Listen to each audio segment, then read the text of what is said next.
Hello friends, movie शुरू होती है और हम दो मैरिड कपल्स को देखते हैं। एक कपल में लड़की का नाम विक्की होता है और दूसरे कपल में लड़के का नाम डगलस होता है। वो चारों एक जंगल में किसी क्रिएचर से अपनी जान बचाकर भाग रहे थे, लेकिन वो क्रिएचर डगलस की वाइफ को पकड़ लेता है और उसे खींचकर अपने साथ ले जाता है और डगलस अपनी वाइफ को बचाने के लिए कुछ भी नहीं कर पाता। इसके बाद सीन शिफ्ट होता है और 5 कॉलेज स्टूडेंट्स को दिखाया जाता है, जिसमें एक लड़की का नाम एलिसा था, बाकी उसके फ्रेंड्स थे और उनमें उसका एक भाई भी था। एलिसा की फीमेल फ्रेंड का नाम मैंडी था। दरअसल ये लोग जंगल में हाइकिंग के लिए आए होते हैं। इसके बाद जंगल में ये एक नोटिस लगा हुआ देखते हैं, जिसमें लिखा था कि यहाँ लोगों का आना अलाउड नहीं है, लेकिन वो सभी इस वार्निंग को इग्नोर करते हुए आगे बढ़ जाते हैं। इसके बाद ये लोग एंट्रेंस पर एक पिक्चर क्लिक करते हैं। रास्ते में एलिसा अपने फ्रेंड को बताती है कि मैं हर साल अपनी फैमिली के साथ इस जंगल में आया करती थी, लेकिन अब हम कहीं और शिफ्ट हो गए हैं, इसलिए 7 साल बाद मैं इस जंगल में आई हूँ। और इसी दौरान हम उस जंगल में एक जानवर की डेड बॉडी को देखते हैं। उसे किसी दूसरे जानवर ने काफी बुरी तरह से मारा होता है। अब थोड़ी दूर जाने के बाद एलिसा अपने भाई को और आगे जाने से मना करती है। वो कहती है कि अब हमें आगे नहीं जाना चाहिए क्योंकि हमें वापस भी जाना है। अगर हमें रात हो गई तो हमें काफी मुश्किलों का सामना करना पड़ सकता है। तब एलिसा का भाई उसे कहता है कि हम अपने फादर के साथ इस जंगल में पहले भी तो काफी आगे तक जा चुके हैं, इसलिए डोंट वरी, हमें कुछ नहीं होगा। और अब एलिसा को ना चाहते हुए भी अपने भाई की बात माननी पड़ती है, लेकिन थोड़ा आगे जाने के बाद इन सिबलिंग्स में बहस होने लगती है। अब एलिसा का फ्रेंड उनसे परेशान होकर थोड़ा आगे जाता है तो उसे वहाँ पर किसी का बैग पड़ा हुआ मिलता है। अब रात हो जाती है और ये लोग अभी तक जंगल में ही थे और यहाँ पर सब लोग एलिसा के भाई पर काफी गुस्सा कर रहे थे, क्योंकि वही सबको जंगल में इतना आगे ले आया था।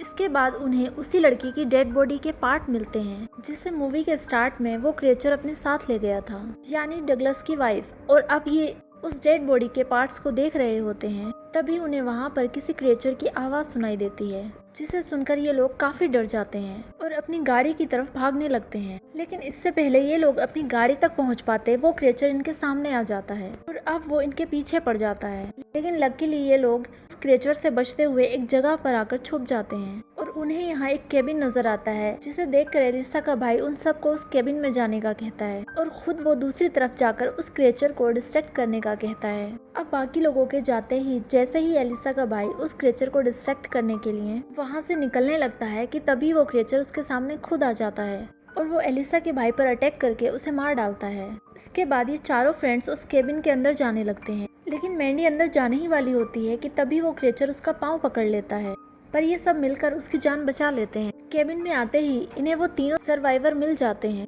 डगलस, विकी और उसका हस्बैंड, जिन्हें हमने मूवी के स्टार्ट में देखा था। इन तीनों ने मिलकर उस केबिन को ब्लॉक कर दिया था ताकि ये उस क्रिएचर से बच जाएं। इसके बाद विकी एलिसा को अपने बारे में बताने लगती है कि हम चारों दरअसल एक बिजनेस ट्रिप पे जा रहे थे, लेकिन हमारी गाड़ी खराब हो गई और हम इसी जंगल में फंस गए और उस क्रिएचर ने हमारी फ्रेंड को मार दिया। अब एलिसा का फ्रेंड बताता है कि मैंने सभी के पेरेंट्स को कॉल कर दिया है, पुलिस को भी इन्फॉर्म कर दिया है और अपनी लोकेशन भी सेंड कर दी है और बहुत जल्द कोई ना कोई उनकी हेल्प के लिए यहाँ आएगा।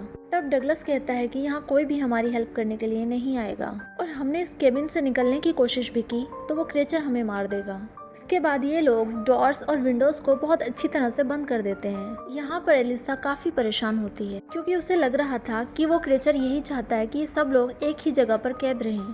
तब एलिसा का फ्रेंड उसे समझाता है कि वो सिर्फ एक क्रिएचर है और हमें उससे बचकर सिर्फ यहाँ से निकलना है और हमें कुछ भी जानने की जरूरत नहीं है कि वो क्या चाहता है। अभी ये दोनों बात कर ही रहे होते हैं कि वो क्रिएचर वहाँ आ जाता है और वो उस केबिन में घुसने की कोशिश करता है। अब वो लोग उस विंडो को भी ब्लॉक कर देते हैं जहाँ से वो क्रिएचर अंदर आने की कोशिश कर रहा था। इसके बाद वो क्रिएचर केबिन के चारों ओर घूमने लगता है, तभी वो एक विंडो के जरिए अंदर आ ही जाता है। अंदर आने के बाद वो लोग उसे रोकने की कोशिश करते हैं, लेकिन उसे रोकने की कोशिश में विकी का हस्बैंड इंजर्ड हो जाता है। अब मैंडी और एलिसा भी उनकी हेल्प करने के लिए वहाँ आ जाती हैं और वो एक ड्रेसर को उठाने लगती हैं ताकि वो इस क्रिएचर को उसकी मदद से रोक सकें, लेकिन वो ड्रेसर काफी भारी होता है, इसलिए वो दोनों उसे उठा नहीं सकती। तभी एलिसा का फ्रेंड पेपर स्प्रे लाकर उस क्रिएचर पर स्प्रे कर देता है। अब डगलस भी उनकी हेल्प करने के लिए वहां आ जाता है और अब ये सब लोग उस ड्रेसर की मदद से उस विंडो को ब्लॉक करने में कामयाब हो जाते हैं। यहाँ पर विकी का हस्बैंड डगलस को उनकी हेल्प करने के लिए थैंक्स कहता है।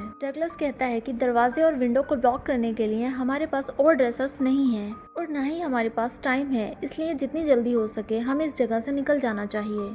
को ये सभी लोग एक साथ बैठे होते हैं। यहाँ पर एलिसा का फ्रेंड कहता है कि पुलिस की हेल्प बस आने ही वाली होगी। यहाँ पर डगलस हंसते हुए कहता है कि हम इस जगह पर ज्यादा टाइम तक टिक नहीं पाएंगे और हमारी हेल्प करने के लिए यहाँ कोई नहीं आएगा, क्योंकि सबको पता है कि यहाँ पर खतरा है, इसलिए हमें खुद यहाँ से निकलकर अपने लिए हेल्प लानी होगी। अब ये सुनकर विकी का हस्बैंड मना कर देता है कि नहीं, यहाँ से कोई बाहर नहीं जाएगा। एलिसा का फ्रेंड कहता है कि मैं जाऊंगा बाहर और हेल्प लेकर जल्दी वापस आऊंगा। अब ये सुनकर एलिसा अपने फ्रेंड को समझाती है और कहती है कि तुम बाहर नहीं जाओगे, जिस पर एलिसा का फ्रेंड कहता है कि अगर मैं बाहर नहीं गया तो कोई भी यहाँ से बाहर नहीं जा पाएगा। और अब ना चाहते हुए भी एलिसा को उसकी बात माननी पड़ती है। और अब ये लोग प्लान बनाते हैं कि विकी का हस्बैंड उस क्रिएचर को डिस्ट्रैक्ट करेगा। उसी टाइम एलिसा का फ्रेंड केबिन से निकलकर हाईवे की तरफ भागेगा और अब वो ऐसा ही करते हैं। कुछ देर बाद विकी का हस्बैंड बाहर जाता है और बिसल बजाकर उस क्रिएचर को डिस्ट्रैक्ट करता है। अब एलिसा का दूसरा फ्रेंड घर से बाहर खड़ा हुआ था। वो बाइनोकुलर की मदद से उस क्रिएचर को देखता है और वॉकी टॉकी की मदद से वो विकी के हस्बैंड को बताता है कि वो क्रिएचर तुम्हारे काफी करीब आ चुका है। अब मौका देखकर एलिसा का बेस्ट फ्रेंड केबिन से काफी दूर भाग जाता है। इसके बाद एलिसा का फ्रेंड विकी के हस्बैंड को बताता है कि अब वो क्रिएचर मुझे कहीं भी दिखाई नहीं दे रहा। इसका मतलब ये है कि अब वो वहाँ से भाग गया है। तभी इन लोगों को वॉकी टॉकी की मदद से एलिसा के फ्रेंड के चिल्लाने की आवाजें आने लगती हैं। तब इन्हें पता चलता है कि वो क्रिएचर एलिसा के बेस्ट फ्रेंड के पीछे आ रहा है। इसीलिए अब एलिसा का फ्रेंड और विकी का हस्बैंड दोनों केबिन के अंदर आने की कोशिश करते हैं, लेकिन डगलस उस दरवाजे को ब्लॉक कर देता है और उन्हें अंदर नहीं आने देता। अब विकी उस दरवाजे को खोलने की कोशिश करती है, लेकिन डगलस उसे दरवाजा खोलने नहीं देता। इसीलिए एलिसा अब उन दोनों को वॉकी टॉकी पर बताती है कि किचन का दरवाजा खुला हुआ है, तुम वहाँ से अंदर आ जाओ।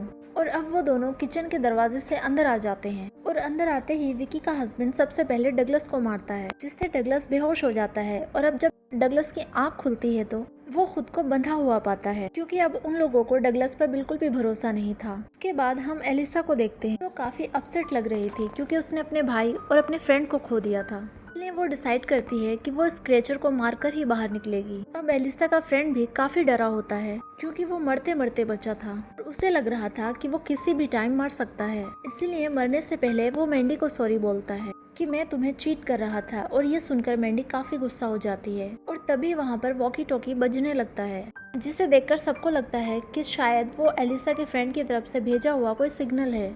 लेकिन फिर दोबारा से वॉकी टॉकी के बजने की आवाज सुनाई देती है, जिसे फॉलो करने पर उन्हें पता चलता है कि वो आवाज दरअसल अंडरग्राउंड रूम से आ रही है। इसीलिए एलिसा अब बिना सोचे समझे अंडरग्राउंड रूम में जाने का फैसला करती है और बाकी सब भी उसे फॉलो करते हैं। लेकिन जाने से पहले विक्की का हस्बैंड उसे ऊपर ही छोड़ देता है, ये सोचकर कि कहीं वो क्रिएचर मेरी वाइफ को मार ना दे। अंडरग्राउंड रूम में इन्हें एलिसा का बेस्ट फ्रेंड मिलता है, जो काफी इंजर्ड था। उसे देखते ही ये लोग वहाँ से ले जाने की कोशिश करते हैं, लेकिन तभी वो क्रिएचर वहाँ आ जाता है। अब विक्की का हस्बैंड उस क्रिएचर को रोकने की कोशिश करता है और अब ये लोग एलिसा के फ्रेंड को लेकर ऊपर आ जाते हैं। लेकिन अब विक्की का हस्बैंड जो उस क्रिएचर को रोकने गया था, वो उसके सामने ज्यादा टिक नहीं पाता। वो क्रिएचर उसे मार डालता है। वो हम देखते हैं कि एलिसा के बेस्ट फ्रेंड की हालत काफी खराब है। उसकी ऐसी हालत देखकर डगलस उनसे कहता है कि ये किसी भी टाइम मर सकता है, लेकिन शायद इसकी वजह से हम बच सकते हैं। दरअसल डगलस का आइडिया एलिसा के फ्रेंड को यूज करके उस क्रिएचर को डिस्ट्रैक्ट करने का था, ताकि ये सब लोग यहाँ से निकल सके। लेकिन एलिसा इस बात पर बिल्कुल एग्री नहीं करती, बल्कि वो दूसरा प्लान बनाती है कि हम उस क्रिएचर को इस जगह पर लाकर ट्रैप करेंगे और फिर उसे अंडरग्राउंड में मिले फ्यूल की मदद से उसे जला देंगे। एलिसा का ये प्लान सुनकर डगलस भी उसकी बात पर एग्री करता है और कहता है कि मैं भी तुम्हारी हेल्प करने के लिए तैयार हूँ। इसलिए एलिसा अपने फ्रेंड से कहती है कि वो डगलस को खोल दें, लेकिन आजाद होते ही डगलस एलिसा के इंजर्ड फ्रेंड को मार देता है। अब उसकी इस हरकत से वो लोग काफी गुस्से में आ जाते हैं, लेकिन इससे पहले वो डगलस को कुछ कह पाते, वो क्रिएचर उन ब्लॉक्स को तोड़ता हुआ अंदर आ जाता है और डगलस पर अटैक करके उसे मार देता है। डगलस को मारकर वो क्रिएचर अब उसकी बॉडी खाने में बिजी था। तब मौके का फायदा उठाकर वो लोग अंडरग्राउंड रूम में जाकर वो फ्यूल ले आते हैं और उस फ्यूल की मदद से वो लोग वहाँ पर आग लगा देते हैं, जिससे वो क्रिएचर उस आग में जल जाता है और उसकी मौत हो जाती है। इसके बाद वो लोग अंडरग्राउंड रास्ते से ही आगे बढ़ते हैं, लेकिन रास्ते में विक्की को उसके हस्बैंड की डेड बॉडी दिख जाती है, जिसे देखकर अब वो वहीं पर रुक जाती है। लेकिन तभी एलिसा के दूसरे फ्रेंड को वो क्रिएचर खींच कर ले जाता है और यहाँ पर हमें पता चलता है कि वहाँ एक नहीं बल्कि 2 क्रिएचर मौजूद थे, जिसमें से एक को तो उन्होंने जलाकर मार दिया था, लेकिन दूसरा अभी भी जिंदा है। इसके बाद मैंडी विक्की को लेकर वहाँ से भागने लगती है, लेकिन वो क्रिएचर विक्की को भी मार देता है। अब वहाँ पर सर्वाइवर मैंडी और एलिसा थी।